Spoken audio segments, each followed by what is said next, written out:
பொழுது மெதுவாக விடிந்து கொண்டிருந்தது. மருத்துவமனையின் நீண்ட வழித்தடங்களில் செவிலியர்கள் அவசரமாக நடந்து கொண்டிருந்தார்கள். அறைக்குள் வந்த மருத்துவர்கள் சில சில ஆவணங்களை சரிபார்த்து கொண்டிருந்தார்கள். ஆபரேஷனுக்கான ஏற்பாடுகள் இறுதி கட்டத்தை எட்டியிருந்தன. ஆனால் அந்த அறைக்குள் இருந்த 3 பேருக்கு மட்டும் நேரம் நகரவே இல்லை. ஒவ்வொரு நிமிடமும் ஒரு யுகம் போலவே தோன்றியது. ஆர்த்தியோ மருத்துவமனை படுக்கையில் அமர்ந்திருந்தாள். அவளது கைகளில் குழந்தை இருந்தது. அந்த 1 வயது குட்டி உலகத்தில் நடக்கப் போகும் எதையும் அறியாமல் அவளது சங்கிலியை இழுத்து விளையாடி கொண்டிருந்தான். அவனை பார்த்ததும் ஆர்த்தியின் கண்கள் கலங்கின. மெதுவாக குழந்தையை தனது மார்போடு அணைத்து கொண்டாள் அவள். அவன் கன்னத்தில் 1 அல்ல 2 அல்ல பல முறை முத்தமிட்டாள். என்னோட என்னோட செல்லும் என்று உதடுகள் நடுங்க முணுமுணுத்தாள். குழந்தை சிரித்தது. அந்த சிரிப்பை பார்த்ததும் அவளது இதயம் இன்னும் கனத்தது. அருகில் நின்றிருந்த அக்னியோ அந்த காட்சியை பார்த்து கொண்டிருந்தான். அவனுக்கு ஏதோ சரியில்லை என்று தோன்றியது. இன்று காலை முதலே ஆர்த்தி ஒவ்வொரு விஷயத்தையும் ஒரு விடைபெறுதல் போலவே செய்து கொண்டிருந்தாள். அதை அவனால் சகித்து கொள்ளவே முடியவில்லை. ஆர்த்தி என்று மெதுவாக அழைத்தான். அவள் திரும்பி பார்த்தாள். எதுக்கு இப்படி இருக்க? அவளோ புரியாதது போல பார்த்தாள். எப்படி இருக்கேன்? எல்லாத்தையும் கடைசி தடவையாக பார்க்குற மாதிரி. அந்த வார்த்தையை கேட்டதும் அவளது இதயம் ஒரு தொடி நின்றது. ஆனாலும் முகத்தில் சிரிப்பை வரவழைத்தாள். அப்படி எதுவும் இல்லையே என்று சொல்லிவிட்டு மீண்டும் குழந்தையின் நெற்றியில் முத்தமிட்டாள் அவள். சில நொடிகள் கழித்து குழந்தையை பனிமலரிடம் கொடுத்தாள். பிறகு மெதுவாக எழுந்து அக்னியிடம் வந்தாள். அவனது கண்களை நேராக பார்த்தாள். அக்னி, எனக்கு ஒரு ஆசை இருக்கு. அந்த ஒரு வார்த்தையை கேட்டவுடன் அவன் உடனே பதறினான். என்ன ஆசை? கடைசி ஆசைன்னு சொல்லலாமா? அந்த வார்த்தை அவன் காதுகளில் விழுந்த நொடியே அவனது முகம் மாறிப்போனது. ஆர்த்தி! அவன் குரல் அந்த முழு அறையையும் அதிர வைத்தது. அடுத்த நொடியே அவளது தோள்களை பிடித்து கொண்டான். ஏண்டி, என்ன உயிரோட கொல்லாதடி! அவனது கண்கள் சிவந்திருந்தன. ஏண்டி, ஏன் இப்படி பேசுகிற? அக்னி, அக்னி ப்ளீஸ்! அவன் தலையசைத்தான். நான் ஏற்கனவே பயந்துட்டுருக்கேன். நீ வேற இப்படியெல்லாம் பேசாத. கடைசி ஆசைன்னு சொல்லாத. அவன் கண்களில் கண்ணீர் தேங்கியது. நீ நல்லபடியாக திரும்பி வருவ, அதுதான் நடக்கப் போகுது. ஆர்த்தியோ அமைதியாக அவனை பார்த்தாள். அவன் அவளை எவ்வளவு காதலிக்கிறான் என்பது அந்த சில நொடிகளில் இன்னும் தெளிவாக தெரிந்தது. அவள் சிரிக்க முயன்றாள். சரி அக்னி, கடைசி ஆசைன்னு சொல்லலை. அப்புறம்? ஆனால் ஒரு ஆசை. அவன் ஆழமாக மூச்சை இழுத்தான். சொல்லு.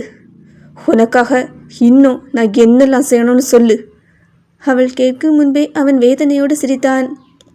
சொல்லு, அதையும் செஞ்சு தொலைக்கிறேன். அவன் முகத்தை திருப்பிக் கொண்டான். நீ சொன்னதுக்காக கல்யாணம் பண்ணிக்கிட்டேன். நீ சொன்னதுக்காக எல்லாத்தையும் விட்டு கொடுத்தேன். இப்போ இன்னும் என்ன வேணும்னு சொல்லு. அவன் மீண்டும் அவளை பார்த்தான். அந்த வார்த்தையை கேட்டதும் ஆர்த்தியின் கண்களில் கண்ணீர் மெதுவாக வழிந்தது. அவளுக்கு நன்றாக தெரியும், இனி தான் சொல்லப்போகும் விஷயம் அக்னிக்கு சுத்தமாக பிடிக்காது என்று. ஆனால் அதை சொல்லாமல் அவளால் போக முடியாது. அவள் மெதுவாக பனிமலரை நோக்கி பார்த்தாள். அவளோ குழந்தையை மடியில் வைத்தபடி அமைதியாக அங்கே நின்றிருந்தாள். பனிமலர்! அவள் அழைத்ததும் பனிமலர் அவள் அருகே வந்தாள். அக்கா, சொல்லுங்கக்கா. ஆர்த்தியோ ஒரு நொடி இருவரையும் பார்த்தாள்.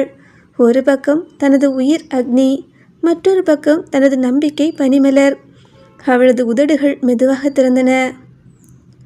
அக்னி, சொல்லு. நீ அவளோட பக்கத்தில் போய் நில்லு. அக்னியின் புருவங்கள் சுருங்கியது. எதுக்கு? Please Agni. ஆர்த்தி ப்ளீஸ், நான் கேட்குறேன்ல, ப்ளீஸ். அவள் கண்களை மூடிக்கொண்டாள். அவளது பிடிவாதத்தை அவன் நன்றாக அறிந்தவன். இறுதியில் வேறு வழியில்லாமல் மெதுவாக திரும்பினான். பனிமலரோ பதட்டமாக நின்றாள். அவளுக்கு எதுவும் புரியவில்லை. அக்னி மெதுவாக 2 அடிகள் எடுத்து வைத்து அவள் அருகில் சென்று நின்றான். அவ்வளவுதான். அதற்கு மேல் அவனால் முடியவில்லை. ஆனால் ஆர்த்தியோ அதில் திருப்தியடையவே இல்லை. அக்னி, இன்னும் கொஞ்சம் பக்கத்தில். அவள் குரல் மென்மையாக இருந்தாலும் அதில் ஒரு கட்டளை இருந்தது. அக்னியோ கண்களை இறுக மூடினான். பிறகு ஒரு முடிவுக்கு வந்தவன் போல திடீரென்று பனிமலரின் அருகில் நின்றான். அடுத்த நொடியே அவளது தோளின் மீது தனது கையை வைத்து அவளை தன்னோடு அணைத்து கொண்டான். பனிமலரோ அதிர்ச்சியில் உறைந்து போனாள். அவளது மூச்சே அந்த நொடியில் நின்றுவிட்டது போல் இருந்தது. இதுவரை அவளை தொடக்கூட விரும்பாத ஒரு மனிதன் இப்போது அவளது தோளில் கை வைத்து கொண்டு நின்றிருந்தான். அவளோ எதையும் நம்ப முடியாமல் அக்னியை பார்த்தாள். அக்னி மட்டும் பார்வையை வேறு பக்கமாக திருப்பியிருந்தான். அவனது கண்கள் கலங்கியது. இதயமோ வேகமாக துடித்தது. அவனுக்கு இந்த நொடி எவ்வளவு வேதனையானது என்பதை அவனது முகமே சொல்லிக் கொண்டிருந்தது. ஆனால் ஆர்த்தி, அவளோ அந்த காட்சியை பார்த்து கொண்டிருந்தாள். பல மாதங்களாக தனது மனதில் இருந்த ஒரே ஒரு பயமும் அந்த நொடியில் கொஞ்சம் கொஞ்சமாக கரைந்து போனது. அவளது கண்களில் இருந்து கண்ணீர் வழிந்தது. ஆனால் அந்த கண்ணீர் துக்கத்தின் கண்ணீர் இல்லை, நிம்மதியின் கண்ணீர். அவள் மெதுவாக சிரித்தாள். இப்படித்தான் எப்போவும் நீங்கள் ஒன்றா சந்தோஷமாக இருக்கணும் என்று மெதுவாக முணுமுணுத்தாள். ஆனால் அந்த வார்த்தைகள் யாருக்கும் கேட்கவில்லை. அக்னி மெதுவாக அவளை பார்த்தான். இப்போ சந்தோஷமா என்று கேட்டான். ஆர்த்தி தலையசைத்தாள். முழு மனதோடு, முழு நிம்மதியோடு அந்த காட்சியை தனது மனக்கண்களில் நிறைத்து கொண்டாள். நீ நல்லபடியா திரும்பி வா என்று சொல்ல வந்த அக்னியின் குரல் உடைந்து போனது. ஆனால் அந்த வார்த்தை முழுமையடையும் முன்னரே ஆர்த்தியின் முகத்தில் ஒரு ஒளி மலர்ந்தது. அவள் வாழ்நாளில் பார்த்த அழகான காட்சி இதுதான் என்று நினைத்தாள். அந்த சந்தோஷத்தை மனதில் சுமந்தபடியே அறுவை சிகிச்சை அறையை நோக்கி அவள் நகரத் தொடங்கினாள். அவளுக்கு தெரியாது, அந்த சில நிமிடங்களில் விதி அவர்களுக்காக என்ன தீர்ப்பை எழுதி கொண்டிருக்கிறது என்று.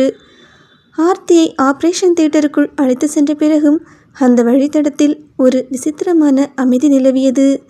சில நிமிடங்களுக்கு முன்பு வரை அவளது குரல் கேட்ட இடம் இப்போது வெறுமையாக இருந்தது. ஆனால் அக்னியின் கண்கள் மட்டும் இன்னும் அந்த கதவின் மீதே பதிந்திருந்தன. அந்த கதவு மீண்டும் திறந்து ஆர்த்தி சிரித்தபடி வெளியே வந்து விடுவாள் என்று அவன் நம்பிக்கையை பற்றி கொண்டு நின்றான். ஆனால் அந்த நம்பிக்கையின் பின்னால் அவனை மெதுவாக விழுங்கிக் கொண்டிருந்த பயத்தை அவனால் மறைக்க முடியவில்லை. ஆர்த்தியின் வேண்டுகோளுக்காக பனிமலரின் தோளில் வைத்திருந்த அவனது கை இன்னும் அங்கேயே இருந்தது. நேரம் நகர்ந்தும் அந்த கை விலகவில்லை. மாறாக ஆர்த்தி போன பிறகு அவனது விரல்கள் அவளை இன்னும் இறுகி பிடிக்க ஆரம்பித்தன. அந்த அழுத்தத்தில் கோபமும் இருந்தது, வேதனையும் இருந்தது, தன்னால் எதையும் மாற்ற முடியாத இயலாமையும் இருந்தது. வெளியிலிருந்து பார்த்தால் ஒரு கணவன் தனது மனைவியை அருகில் நிற்க வைத்திருப்பது போலத்தான் தோன்றியிருக்கும். ஆனால் அந்த பிடியில் மறைந்திருந்த வலியை பனிமலர் மட்டுமே உணர முடிந்தது. அவளுக்கு தோள்பட்டை எரிவது போல வலித்தது. இருந்தாலும் அவள் சில நொடிகள் எதுவும் சொல்லாமல் நின்றாள். அக்னியின் நிலை அவளுக்கு புரிந்தது. அவன் இப்போது யாரிடமும் சண்டையிடவில்லை, விதியோடு சண்டையிட்டு கொண்டிருந்தான். ஆனால் அந்த வலி தாங்க முடியாத அளவிற்கு அதிகரிக்கவே அவள் மெதுவாக தலையை திருப்பினாள். சார், கையை எடுங்க என்று மென்மையாக சொன்னாள். அவளது குரல் மிகவும் மெல்லியதாக இருந்தது. ஆனால் அந்த ஒரு வரி அக்னியின் காதில் தெளிவாக விழுந்தது. மெதுவாக அவன் பார்வை அவள் மீது திரும்பியது. சில நொடிகள் எதுவும் பேசாமல் பார்த்து கொண்டிருந்தான். பிறகு அவளை பார்த்து, ஏன் விடணும் என்று கேட்டான். பனிமலர் பதில் சொல்லவில்லை. நீ இதுக்குத்தானே ஆசைப்பட்ட என்று அவன் மீண்டும் கேட்டான். இதுக்காகத்தானே எங்கள் கூடவே இருந்த. இப்போ உன்னோட ஆசை நிறைவேறப் போகுது. அப்புறம் இதுக்காக கையெடுக்க சொல்கிற? இது நீ சந்தோஷமாக இருக்க வேண்டிய நேரம் இல்லையா? அந்த வார்த்தைகள் பனிமலரின் கண்களை உடனே கலங்க செய்தன. அவள் தலையை வேகமாக அசைத்தாள். சார், நான் அப்படி இல்லை. அப்படியா என்று அக்னி சிரித்தான். அந்த சிரிப்பில் மகிழ்ச்சி இல்லை, அது காயப்பட்ட மனதின் சிரிப்பு. அப்படின்னா அவகிட்டே சொல்லியிருக்கலாமே, இந்த கல்யாணம் வேண்டான்னு சொல்லியிருக்கலாமே. என்னால் சொல்ல முடியாது. ஏன்னா அவள் என்னோட பொண்டாட்டி, 8 வருஷமாக காதலிச்ச பொண்ணு. அவள் அழுதா என்னால் பார்க்க முடியாது. அவள் கேட்டதுக்கு எதிராக நான் வாய் திறக்கவே முடியாது. அதனால நான் ஒத்துக்கிட்டேன். ஆனால் நீ நினச்சா சொல்லியிருக்கலாம். பனிமலரின் கண்ணீர் மெதுவாக வழிந்தது. அவள் பேச முயன்றாள், ஆனால் வார்த்தைகள் வரவில்லை. நேற்று சத்தியம் வாங்கும்போது கூட சொல்லியிருக்கலாம், என்னால் முடியாதுன்னு சொல்லியிருக்கலாம். ஆனால் அப்போ கூட ஏன் பொண்டாட்டிக்கிட்ட எவ்வளோ உரிமையாக சத்தியம் பண்ணி கொடுத்த? நான் பார்த்துக்கிறேன், நான் வளர்க்குறேன், நான் அவனை கஷ்டப்பட விட மாட்டேன்னு சொன்னேன். அவன் திடீரென்று அவளை நேராக பார்த்தான். இப்போ கூட அவள் என் பக்கத்தில் நில்லுன்னு சொன்னப்ப வேண்டாம்னு சொல்லியிருக்கலாமே. ஆனால் சொல்லலை, ஒரு வார்த்தை கூட சொல்லலை. அப்படின்னா அதுக்கு என்ன அர்த்தம்? அந்த கேள்வி பனிமலரின் இதயத்தை கிழித்தது. அவள் உண்மையிலேயே என்ன பதில் சொல்லுவது என்று தெரியாமல் நின்றாள். ஆர்த்தியின் கண்ணீரை பார்த்த பிறகு அவளால் எதிர்க்க முடியவில்லை. ஆர்த்தியோ இப்போது தனது வலியை மறந்து சிரிக்க நினைக்கின்றாள். அப்படிப்பட்ட நேரத்தில் தன்னுடைய உணர்வுகளை பற்றி பேசுவது கூட பாவமாக தோன்றியிருந்தது பனிமலருக்கு. சார், நான் உங்கள் வாழ்க்கையில் வரணும்னு ஒரு நாளுமே நினைக்கல. ஆனால் வந்துட்ட என்று அக்னி உடனே சொன்னான். அந்த வார்த்தையை சொல்லும்போது அவனது குரலும் உடைந்திருந்தது. சில நொடிகள் இருவருக்கும் நடுவே அமைதி நிலவியது. அந்த அமைதிக்குள் மருத்துவமனை இயந்திரங்களின் சத்தம் மட்டுமே கேட்டது. அக்னியின் விரல்கள் இன்னும் அவளது தோளில் பதிந்திருந்தன. பனிமலருக்கோ வலி தாங்க முடியவில்லை. ஆனால் அந்த வலியை விட அவனது வார்த்தைகள் அவளை அதிகமாக காயப்படுத்தின. திடீரென்று அவள் சற்று பின்னால் நகர முயன்றாள். ஆனால் அக்னியோ அவளை விடவில்லை. மாறாக அவளது தோளை பிடித்திருந்த கை இன்னும் இறுகியது. நில்லு என்று சொல்ல அவள் அதிர்ச்சியுடன் அவனை பார்த்தாள். சார், பேசாம நில்லு. அவன் குரல் மிகவும் தாழ்ந்திருந்தது. ஆனால் அதில் மறுக்க முடியாத ஒரு கட்டளை இருந்தது. கொஞ்ச நேரமாவது பேசாம நில்லு.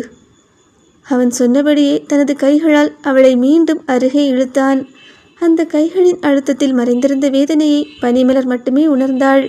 அவன் அவளை பிடித்து கொண்டிருக்கவில்லை. ஆபரேஷன் தியேட்டருக்குள் சென்ற தனது உலகம் திரும்பி வர வேண்டும் என்ற பயத்தில் உடைந்து போகாமல் தன்னையே தாங்கிக் கொள்ள அவன் ஏதோ ஒன்றை பற்றி கொண்டு நின்றிருந்தான். அந்த நொடியில் அக்னியின் கைகளில் வலி இருந்தது. பனிமலரின் கண்களில் கண்ணீர் இருந்தது. இருவரின் பார்வையும் மட்டும் ஒரே இடத்தில் நிலைத்திருந்தது. அது ஆபரேஷன் தியேட்டரின் கதவு மீது. ஆபரேஷன் தியேட்டரின் கதவை விரித்து பார்த்தபடி அக்னியும் பனிமலரும் நின்றிருந்தார்கள். இருவருக்கும் நடுவே வார்த்தைகள் நின்று போயிருந்தாலும் வேதனைகள் மட்டும் ஓடிக்கொண்டே இருந்தன. அக்னியின் கை இன்னும் அவளது தோளில்தான் இருந்தது.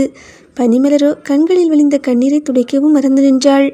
அந்த நேரத்தில் உலகமே அவர்களுக்கு அந்த ஒரு கதவுக்குள் சுருங்கிவிட்டது போல இருந்தது.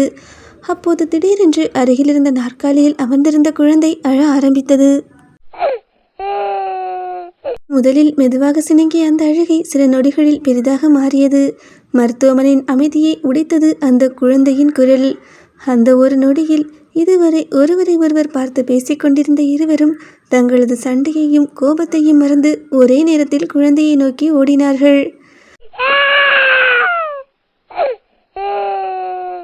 கண்ணா என்று இரண்டு குரல்களும் ஒரே நேரத்தில் ஒலித்தன. அடுத்த நொடி இருவரும் குழந்தையை அழி அணைக்க முயன்றார்கள். ஆனால் குழந்தையை பிடிப்பதற்கு முன்பாகவே பனிமலர் நீட்டிய கை மீது அக்னியின் கை வந்து பதிந்தது. அவசரத்தில் நடந்த அந்த தொடுதல் சில நொடிகள் இருவரையும் அசையாமலேயே நிற்க வைத்தது. ஆனால் அந்த நொடி மட்டும் காலமே நின்றுவிட்டது போல் இருந்தது. பனிமலரின் மெலிந்த விரல்கள் அக்னியின் கரங்களுக்குள் சிக்கியிருந்தன. அவள் உடனேயே கையை விலக்க முயன்றாள். ஆனால் அக்னியோ அவள் கையை விலக்கவில்லை. அவன் பார்வை மெதுவாக அவர்களது இணைந்திருந்த கைகளின் மீது விழுந்தது. ஒரு நொடி, இரண்டு நொடி. எதையோ நினைத்து கொண்டவன் அமைதியாக நின்றான். பனிமலரோ அவனை குழப்பத்தோடு பார்த்தாள். அந்த கைகளை பார்த்து கொண்டே அக்னி மெதுவாக சிரித்தான். ஹே, இங்கே பாரு, விதி கூட சில நேரம் விளையாடும். நல்லா கேட்டுக்கோ, இந்த ரெண்டு கையும் வாழ்க்கையில் என்னைக்குமே ஒன்று சேராது. பனிமலரின் இதயமோ அவன் கூறியதை கேட்டதும் திடுக்கிட்டு நின்றது. சார், அவள் மெதுவாக அழைத்தாள். ஆனால் அவள் அழைத்ததை அவன் கேட்கவே இல்லை. இன்னைக்கு ஆர்த்திக்காக நான் உன் பக்கத்தில் நின்னேன். அவளோட ஆசைக்காக உன் தோளில் கை போட்டேன். அவளோட மன நிம்மதிக்காக உன் கையை பிடிச்சி நிற்கிறேன். ஒரு நொடி அவன் கண்கள் ஆபரேஷன் தியேட்டர் கதவை நோக்கி திரும்பின. 「あなたの声が聞こえる」 ஆபரேஷன் தியேட்டர் கதவை நோக்கி திரும்பின. ஆனால் ஞாபகம் வச்சுக்கோ, இதெல்லாம் அவளுக்காக மட்டும்தான். அவன் மீண்டும் பனிமலரை பார்த்தான். அவ திரும்பி வந்த பிறகு எல்லாமே முடிஞ்சிடும். அந்த வார்த்தையை சொல்லும்போது அவன் தன்னையே நம்ப வைக்க முயற்சிப்பது போல தோன்றியது. நல்லா கேட்டுக்கோ, நான் என்னைக்குமே ஆர்த்தியோட கணவன். அதுதான் என்னோட அடையாளம். எப்போவுமே அது மாறாது. பனிமலரின் கண்களிலிருந்து கண்ணீர் விழிந்தது. அவள் எந்த பதிலும் சொல்லவில்லை. ஏனென்றால் அவன் சொன்ன ஒவ்வொரு வார்த்தைக்கும் பின்னால் மறைந்திருந்த காதல் எவ்வளவு ஆழமானது என்று அவளுக்கு தெரிந்தது. அக்னி மெதுவாக அவளது கையை விட்டான். பிறகு குனிந்து குழந்தையை தூக்கி கொண்டான். அதுவரையிலும் அழுது கொண்டிருந்த குழந்தையோ அவன் தூக்கிய உடனேயே அழுகையை நிறுத்திவிட்டு அவனது சட்டையை பிடித்து கொண்டது. அந்த சிறிய விரல்கள் அவனை பற்றிய அந்த நொடியே அக்னியின் கண்களில் மீண்டும் கண்ணீர் மின்னியது. ஆனால் அதை யாரும் பார்க்காதபடி தனது முகத்தை திருப்பிக் கொண்டான் அவன். அழாதடா, அழாத, உன்னோட அம்மா திரும்பி வந்துடுவா என்று குழந்தையின் தலையை வருடினான் அவன். அந்த வார்த்தையை குழந்தைக்காக சொன்னானா, தனக்காக சொன்னானா, அல்லது விதியிடம் கெஞ்சினானா என்று அந்த நொடியில் யாருக்கும் புரியவில்லை. ஆனால் பனிமலருக்கு மட்டும் ஒரு விஷயம் நன்றாக புரிந்தது. அக்னி தன்னை வெறுக்கலாம், காயப்படுத்தலாம், தவறாக கூட புரிந்து கொள்ளலாம். ஆனால் அதற்கு காரணம் அவனது இதயம் முழுவதும் நிரம்பியிருப்பது ஒரே ஒரு பெயர் மட்டுமே. அது ஆர்த்தி. ஒவ்வொரு நொடியும் ஒரு யுகமாக கடந்து கொண்டிருந்தது. 3 மணி நேரத்திற்கு மேலாக காத்திருந்த அந்த மருத்துவமனை வழித்தடம் உயிரற்ற அமைதியில் மூழ்கியிருந்தது. சுவரில் இருந்த கடிகாரத்தின் முள் மட்டும் நகர்ந்து கொண்டிருந்தது. ஆனால் அக்னிக்கே நேரம் நகர்வது போலவே தெரியவில்லை. அவனது பார்வை முழுவதும் ஆபரேஷன் தியேட்டரின் கதவின் மீதே இருந்தது. அங்கேதான் அவனது உலகம் இருந்தது. அங்கேதான் 8 வருட காதலும் 8 வருட வாழ்க்கையும் அவனது ஒவ்வொரு கனவும் படுத்திருந்தது. பனிமலரோ குழந்தையை மடியில் அணைத்தபடி அமைதியாக அமர்ந்திருந்தாள். அவளும் பதற்றமாகத்தான் இருந்தாள்.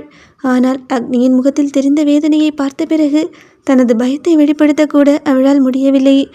அந்த நேரத்தில் ஆபரேஷன் தியேட்டரின் மேல் எரிந்து கொண்டிருந்த சிவப்பு விளக்கு அணைந்தது. சில நொடிகளில் கதவு திறந்தது. மருத்துவர் வெளியே வந்தார். அவரை பார்த்ததும் அக்னி கிட்டத்தட்ட ஓடி சென்றான். பல மணி நேரங்களாக அவன் காத்திருந்த பதில் அந்த மனிதரிடம்தான் இருந்தது. டாக்டர், ஆர்த்தி நல்லா இருக்காளா என்று கேட்டபோது அவனது குரலை நடுங்கியது. மருத்துவரோ உடனே பதில் சொல்லவில்லை. சில நொடிகள் அக்னியின் முகத்தை பார்த்தார். பிறகு மெதுவாக அவன் தோளில் கை வைத்தார். அந்த ஒரு தொடுதலிலேயே அக்னியின் இதயம் ஏதோ தவறாகிவிட்டதை உணர்ந்தது. மன்னிச்சிடுங்க மிஸ்டர் அக்னி என்று மருத்துவர் மெதுவாக ஆரம்பித்தார். எங்களால் முடிஞ்ச அளவுக்கு போராடணும். ஆனால் அதற்கு மேல் அவர் சொல்ல வேண்டியதே இல்லை. அக்னி அங்கேயே உறைந்து நின்றான். இல்லை என்று மெதுவாக தலையசைத்தான். இல்லை டாக்டர், மீண்டும் அதையே சொன்னான் அவன். நீங்கள் வேற யாரையோ சொல்கிறீங்க. அவன் சிரிக்க முயன்றான். ஆனால் அந்த சிரிப்பு உடைந்த மனிதனின் சிரிப்பாக மாறிவிட்டது. ஆர்த்திக்கு எதுவும் ஆகாது. அவள் என்கிட்ட வாக்கு கொடுத்துட்டு போயிருக்கா. அவள் திரும்பி வருவா. மருத்துவரோ எதுவும் பேசவில்லை. அவர் கண்களை தாழ்த்தி கொண்டார். உண்மையை உணர்ந்து கொள்ள அந்த ஒரு செயல் மட்டுமே போதுமானதாக இருந்தது. அவன் பின்னால் ஒரு அடி நகர்ந்தான். அந்த நொடியில் அவன் கால்களுக்கு கீழே இருந்த நிலைமை சரிந்து போனது போல் இருந்தது. கண்ணீர் கூட வரவில்லை. அதிர்ச்சி அதைவிட பெரியதாக இருந்தது. எத்தனை முறை மனதிற்குள் இந்த பயத்தை நினைத்திருந்தாலும் அது உண்மையாகிவிடும் என்று அவன் ஒருபோதும் நம்பவில்லை. அதே நேரத்தில் பனிமலரின் மடியில் இருந்த குழந்தை சிணுங்கி அழ ஆரம்பித்தது. அந்த சிறிய அழுகை மருத்துவமனை வழித்தடத்தின் அமைதியை உடைத்தது. அக்னியின் பார்வை மெதுவாக குழந்தையின் மீது திரும்பியது. அந்த நொடியே ஆர்த்தி கடைசியாக சொன்ன ஒவ்வொரு வார்த்தையும் அவன் காதுகளில் மீண்டும் ஒலிக்க ஆரம்பித்தது. இந்த குழந்தைய பார்த்துக்கோ. எனக்கு பிறகும் நீ வாழணும். தனியாக இருக்கக்கூடாது. என்ன நினச்சி ஒன்று நீயே அழிச்சிக்காத. அவன் கண்களை இறுக மூடிக்கொண்டான். கண்ணீர் மெதுவாக கன்னத்தில் வழிந்தது. 8 வருடங்களாக அவன் வாழ்ந்த அந்த வாழ்க்கை அந்த ஒரு நொடியில் முடிந்துவிட்டது. தன்னை விட தன் சந்தோஷத்தை அதிகமாக நேசித்த பெண் இனி இந்த உலகத்தில் இல்லை என்ற உண்மை அவனது நெஞ்சை கிழித்தது. பனிமலரும் அமைதியாக அழுதாள். ஆர்த்தியை முதலில் சந்தித்த நாள் அவளது நினைவுகளுக்கு வந்தது. தான் வாழ வேண்டிய காரணமே இல்லாமல் சாலையில் நடந்த அந்த நாளில் கையை பிடித்து நிறுத்தியவள் ஆர்த்திதான். நீ வாழணும் என்று சொன்ன பெண்ணும் அவள்தான்.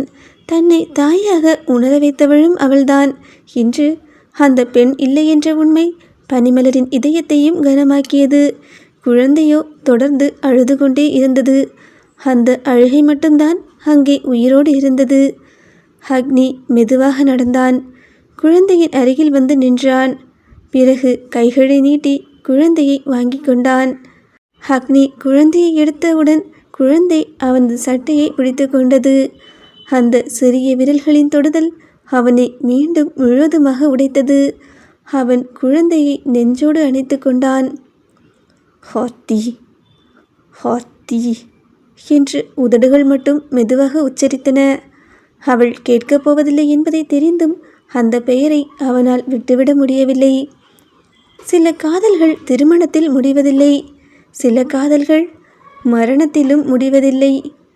அந்த நொடியில் அக்னியின் வாழ்க்கையில் ஒரு மிகப்பெரிய அத்தியாயம் முடிந்தது.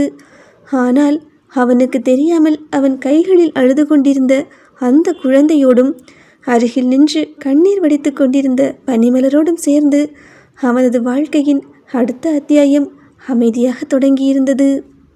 இறுதி சடங்குகள் முடிந்து அனைவரும் சென்ற பிறகு வீடு மீண்டும் அமைதியாகி இருந்தது. ஹாலின் ஒரு மூலையில் குழந்தையை அருகில் படுக்க வைத்தபடி பனிமலர் அமர்ந்திருந்தாள். அந்த நேரத்தில் தூக்கத்திலிருந்து விழித்த குழந்தை திடீரென்று மீண்டும் அழ ஆரம்பித்தது. பனிமலர் குனிந்து குழந்தையை தூக்கப் போனாள்.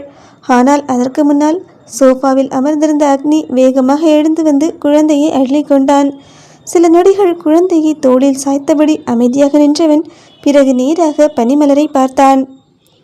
நல்லா கேட்டுக்கோங்க மேடம், உங்களை இந்த வீட்டை விட்டு வெளியே அனுப்ப மாட்டேன்னு என்னோட ஒய்ஃபுக்கு நான் சத்தியம் பண்ணி கொடுத்துருக்கேன்.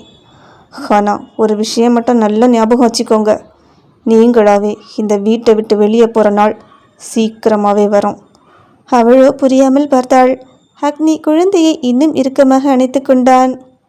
இன்னொரு விஷயம், இந்த குழந்தைக்கு இனிமே அம்மா அப்பான்னு 2 பேரும் கிடையாது. உங்கள் குழந்தைக்கு அம்மா வேணும்னா குழந்தைய தூக்கிக்கிட்டு இந்த வீட்டை விட்டு வெளியே போயிடுங்க. அப்பா வேணும்னா குழந்தைய என்கிட்ட விட்டுட்டு போயிடுங்க. ஆனால் இந்த குழந்தைக்கு அம்மாவும் அப்பாவும் சேர்ந்த வாழ்க்கை இனிமே கிடையாது. அதை சொல்லிவிட்டு குழந்தையுடன் வேகமாக அறைக்குள் சென்றான் அவன். கதவை பலமாக சாத்தினான். பனிமலரோ அங்கேயே நின்றிருந்தாள். சில வினாடிகள் கழித்து அதே கதவு மீண்டும் திறந்தது. வாசலில் நின்ற அக்னி எரிச்சலுடன் அவளை பார்த்தான். ஒரே ரூமில் உன் கூட இருக்கணும்னு சத்தியம் பண்ணி கொடுத்துருக்கோம், அப்புறம் எதுக்கு அங்கே நின்றுக்கிட்டு இருக்கீங்க? அவன் கதவை இன்னும் திறந்தான். உள்ள வாங்க. அதை சொல்லிவிட்டு திரும்பி உள்ளே சென்றான். பனிமலரோ சில நொடிகள் அப்படியே நின்றாள். பிறகு மெதுவாக அறைக்குள் நுழைந்தாள். கட்டிலில் முதுகு காட்டி படுத்திருந்த அக்னியை ஒரு முறை பார்த்தவள் எதுவும் பேசாமல் தரையில் இருந்த மூலையில் அமர்ந்தாள். அவளது கண்ணீருக்கும் காயங்களுக்கும் அவள் வயிற்றில் பிறந்த அந்த குழந்தை மருந்தாகுமா? 1 வயது குழந்தை எப்படி தன் தாயையும் தந்தையையும் ஒன்றிணைக்கப் போகின்றது? தொடர்ந்து அடுத்த அத்தியாயத்தை தெரிஞ்சுக்க மறக்காமல் நம்ம சேனலை சப்ஸ்கிரைப் பண்ணிக்கோங்க. இந்த ஸ்டோரி உங்களுக்கு பிடிச்சிருந்துன்னா லைக் பண்ணுங்கள். ஸ்டோரியை பற்றின உங்களோட கருத்துக்களை மறக்காமல் கமெண்ட்டில் என் கூட ஷேர் பண்ணிக்கோங்க.